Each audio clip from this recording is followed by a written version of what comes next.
International organisation for standardisation के list में total 109 spices शामिल हैं, जिसमें से 75 स्पाइसेस भारत में उगाए जाते हैं। पूरी दुनिया के 75% मसालों का उत्पादन सिर्फ भारत में होता है।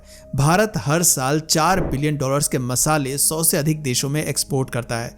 12 मिलियन मीट्रिक टन से अधिक मसालों का प्रोडक्शन इंडिया में होता है। खास बात यह है कि भारत के हर राज्य में एक अलग तरह का मसाला उगाया जाता है, जिसका टेस्ट, जायका और खुशबू उसे सबसे अलग बनाती है, और शायद इसीलिए भारत को spices capital of the world के नाम से भी जाना जाता है।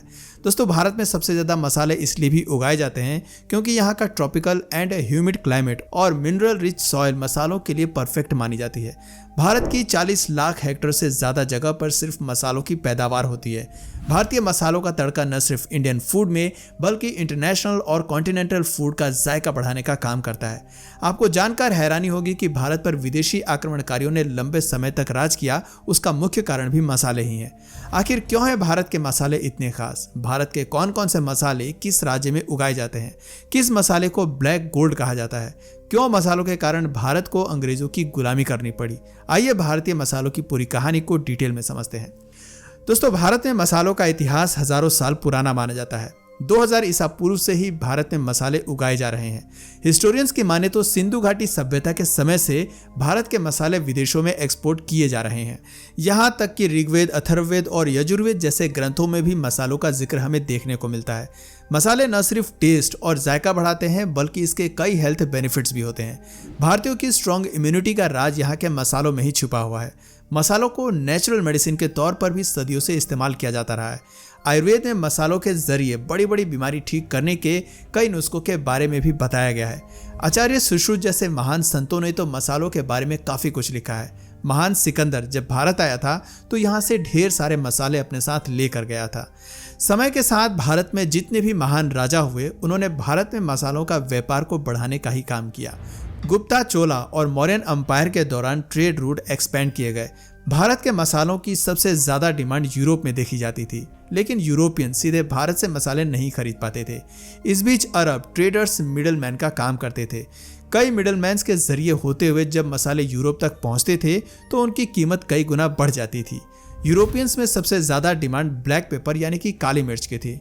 इस डिमांड को हाइप करने के लिए अरब ट्रेडर्स ऐसी कहानी बुनते थे कि काली मिर्च जिन जंगलों में पाई जाती है उसकी रक्षा सांप करते हैं। सांपों को भगाने के लिए जंगलों में आग लगाई जाती है और आग की वजह से ही सफ़ेद मिर्च काली हो जाती है, इसीलिए ये इतनी महंगी होती है। काफ़ी समय तक इस तरह की कहानियों पर यूरोपियंस बिलीव भी कर लिया करते थे।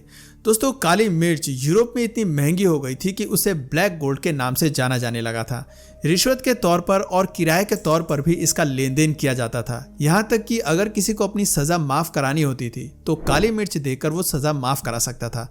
मसालों की बढ़ती कीमतों से परेशान होकर यूरोपियंस लैंड ऑफ स्पाइसेस यानी कि इंडिया की खोज पर निकल पड़े और 15वीं सेंचुरी में सबसे पहले वास्को ड गामा भारत आ गए। पुर्तगालियों के बाद स्पेनिश, डच, फ्रेंच और ब्रिटिशर्स भी ट्रेड के बहाने से इंडिया आए और धीरे धीरे यहाँ पर रूल करना शुरू कर दिया। इसके आगे की कहानी आपने हिस्ट्री बुक्स में कई बार पढ़ी होगी। दोस्तों, भारतीय मसालों की खुशबू, इसका अरोमा, इसका यूनिक टेस्ट खाने का स्वाद बढ़ाने का काम करते हैं। हर भारतीय रसोई में ढेर सारे मसाले पाए जाते हैं। हर रसोई घर में एक गोल मसालदानी का होना भी मैंडेटरी होता है। आइए अब जान लेते हैं कि आखिर कौन कौन से स्पाइसेस भारत के किस राज्य से हमें मिलता है। Red chilli. भारत में टोटल जितने भी स्पाइसेस उगाए जाते हैं उनमें 22% शेयर सिर्फ लाल मिर्च का है।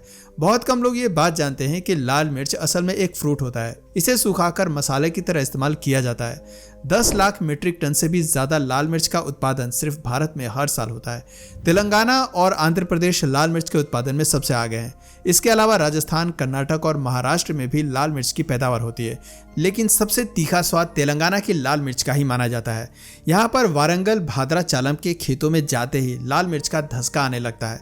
हमारे देश में टोटल जितनी लाल मिर्च प्रोड्यूस की जाती है उसका 70% इंडिया में ही कंज्यूम हो जाता है। बाकी 30% मिर्च को इंडोनेशिया, वियतनाम, थाईलैंड और श्रीलंका जैसे देशों में एक्सपोर्ट कर दिया जाता है। सैफरॉन। बात करें सैफरॉन यानी कि केसर की, तो जम्मू कश्मीर के केसर की पूरी दुनिया में अलग पहचान है। कश्मीर में उगने वाला केसर वर्ल्ड में सबसे बेस्ट और प्रीमियम क्वालिटी का होता है। केसर को दुनिया का सबसे महंगा स्पाइसेस भी कहा जाता है। मार्केट में इसका रेट 3 लाख रुपए किलो तक है, जो चांदी से भी 3 गुना ज्यादा महंगा है। केसर का वाइब्रेंट रेड कलर किसी भी डिश की न सिर्फ खूबसूरती बढ़ाता है, बल्कि इसकी फ्रेग्रेंस भी कमाल की होती है।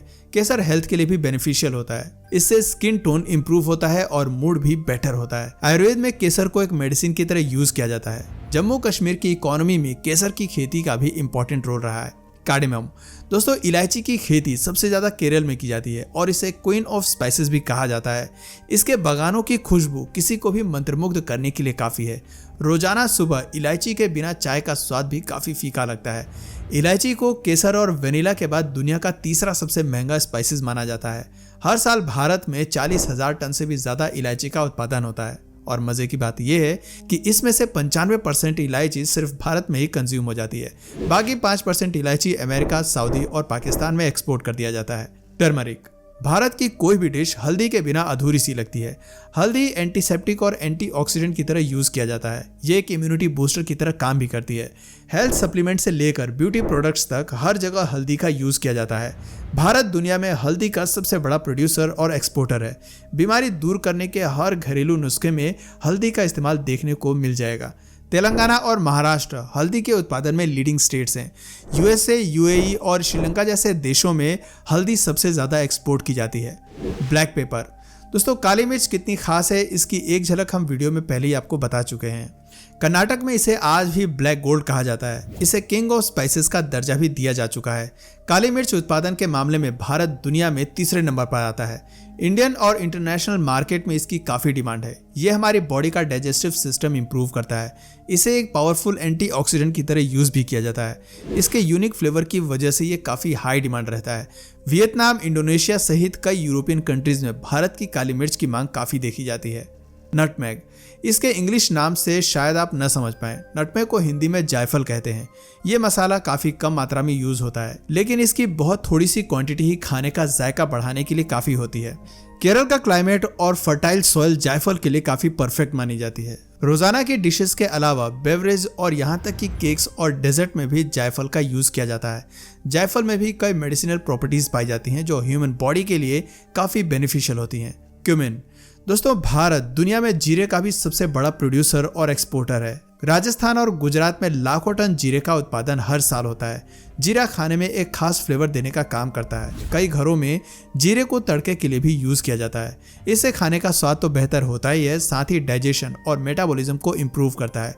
जीरा पानी या जीरा सोडा पीने से एसिडिटी और ब्लोटिंग की समस्या में भी राहत मिलती है। गल्फ कंट्रीज से लेकर अमेरिका तक कई देशों में इंडियन क्यूमिन की डिमांड रहती है।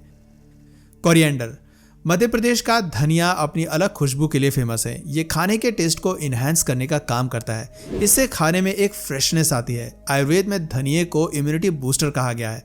मध्य प्रदेश के नीमच और मंदसौर जैसे जिले धनिये के हब्स बने हुए हैं। धनिये के बीज से इस्तेमाल से बोन और हार्ट भी स्ट्रांग होता है। इंडिया वर्ल्ड में धनिया उत्पादन के मामले में भी नंबर 1 पर आता है। फिनल यानी कि सौंफ का सबसे ज्यादा प्रोडक्शन गुजरात के राजकोट और कच्छ जिले में होता है। ये खाने को एक परफेक्ट टेस्ट देने का काम करता है, साथ ही इससे डाइजेशन भी इंप्रूव होता है। सौंफ को एक मसाले के अलावा माउथ फ्रेशनर के तौर पर भी इस्तेमाल किया जाता है। खाने के बाद थोड़ी सी मात्रा में सौंफ खाने से एसिडिटी की समस्या भी दूर हो जाती है। गल्फ कंट्रीज और यूरोपियन कंट्रीज में भारत के सौंफ एक्सपोर्ट किए जाते हैं। मस्टर्ड सीड्स, सरसों और राई का इस्तेमाल भी भारतीय रसोइयों में जमकर किया जाता है। सबसे ज्यादा मस्टर्ड सीड का प्रोडक्शन उत्तर भारत में होता है। यहाँ का क्लाइमेट और मिट्टी सरसों और राई के उत्पादन के लिए बेस्ट मानी जाती है। मस्टर्ड सीड से खाने में एक स्ट्रॉन्ग फ्लेवर ऐड हो जाता है।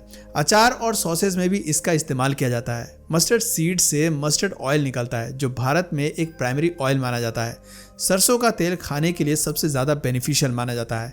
आयुर्वेद में सरसों के तेल को पेन रिलीवर कहा गया है। इंडिया से मस्टर्ड सीड्स मिडिल ईस्ट की कंट्रीज बांग्लादेश और नेपाल में एक्सपोर्ट होता है। दोस्तों, इन सब के अलावा तमिलनाडु में लौंग, असम में अदरक, राजस्थान में लहसुन, पंजाब में अजवाइन, मध्य प्रदेश, राजस्थान और गुजरात में मेथी दाना, कर्नाटक और तमिलनाडु में इमली का उत्पादन बड़े स्केल पर किया जाता है। हर मसाले में एक डिफरेंट अरोमा और टेस्ट होता है। ग्लोबल लेवल पर खाने के टेस्ट में जो वैरायटी देखने को मिलती है उसमें इंडियन स्पाइसेस का एक इंपॉर्टेंट रोल माना जाता है। तो दोस्तों ये थी भारत के मसालों की एक छोटी सी कहानी। उम्मीद है आपको ये वीडियो पसंद आई होगी। दोस्तों आप इस वीडियो को कौन से राज्य से देख रहे हैं और आपके राज्य में सबसे ज़्यादा स्पाइसेस कौन सी होती है, नीचे कमेंट सेक्शन में ज़रूर बताइए। और अगर इस वीडियो से आपको कुछ नया जानने या सीखने को मिला या फिर इंटरेस्टिंग लगा तो प्लीज़ इस वीडियो को एक लाइक करके अपने फ्रेंड्स और फैमिली में से ज़रूर शेयर करें। और यदि आप इस चैनल पर नए हैं तो प्लीज़ इस चैनल को सब्सक्राइब करके बेल नोटिफिकेशन आइकन को ऑन कर लीजिए ताकि हमारे आने वाले वीडियोज़ आप मिस ना करें। मिलते हैं फिर किसी वीडियो में नए टॉपिक के साथ, तब तक के लिए नमस्कार।